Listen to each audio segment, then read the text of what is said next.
मैत्रिणींनो, आज एक नवीनच विषय हाताशी आलाय.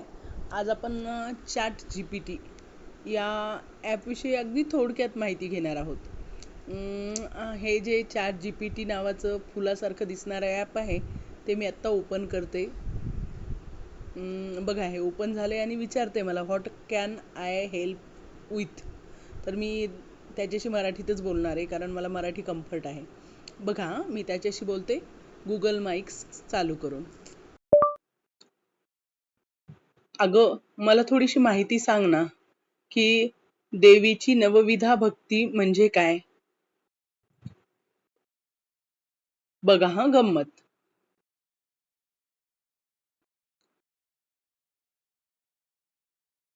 तर पहा, तिने किती सुंदर सांगितले. हो, अगदी सांगते हं, असं म्हणून जसं काही आपली मैत्रीण बोलतीये.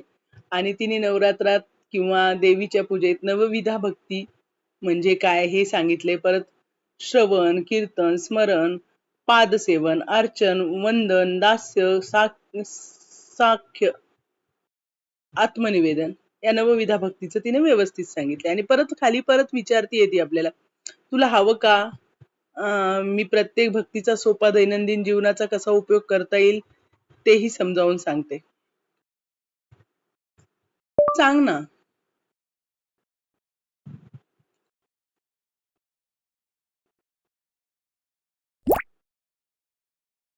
किती सुंदर सांगितलंय ना. दैनंदिन जीवनात श्रवण, रोज थोडा वेळ तरी देवीची आरती, भजन किंवा कथा ऐकावी. कीर्तन, घर काम करताना किंवा प्रवासात मनातच देवीचं नाम जपणं.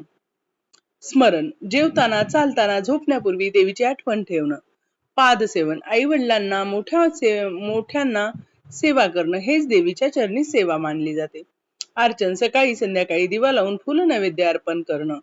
वंदन, रोज प्रार्थनेच्या वेळेस हात जोडून देवीला प्रणाम करणं.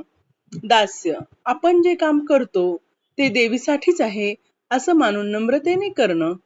साख्य, देवीला सख्य भक्ती, खरं तर ते साख्य आलं इथे. देवीला जवळच्या सखीप्रमाणे समजून तिला आपल्या आनंद दुःखात बोलणं सांगणं. आत्मनिवेदन, जीवनात जे काही घडतं ते तिच्या इच्छेप्रमाणे आहे असं समजून स्वीकारणं. असं केलं की भक्ती फक्त मंदिरापुरती न राहता आपल्या रोजच्या आयुष्याचा भाग बनते. तुला हवं का मी याचं एक छोटस तक्त्यात स्वरूपात सारांश करून देऊ? दे ना. तिनेच मला प्रश्न विचारलाय की तुला तक्त्या रूपात देऊ का? दे ना ग.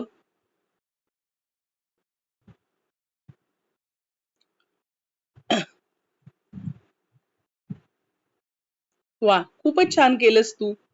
खरंच हे चॅट जीपीटी जे आहे ना, आपल्या मैत्रिणीची गरज भागवतं. सुंदर ऍप आहे. मला आज पहिल्यांदा असं वाटलं की हे ऍप आजच डाउनलोड केलं आणि काही क्षणामध्ये मला ते तुमच्याशी शेअर करावं वाटलं. नक्की तुम्ही प्ले स्टोअर वरनं चॅट जीपीटी नावाचं ऍप वापरा. ते खूप सुंदर आहे. धन्यवाद मैत्रिणींनो. आणि सोपं पण आहे. इन केस तुम्हाला जर ते वापरत असताना काही अडचण येत असेल डाउनलोड करताना, तर मला मेसेज टाका. मी तुमच्या मेसेजला नक्की रिप्लाय देईन. शुभरात्री मैत्री मित्रांनो.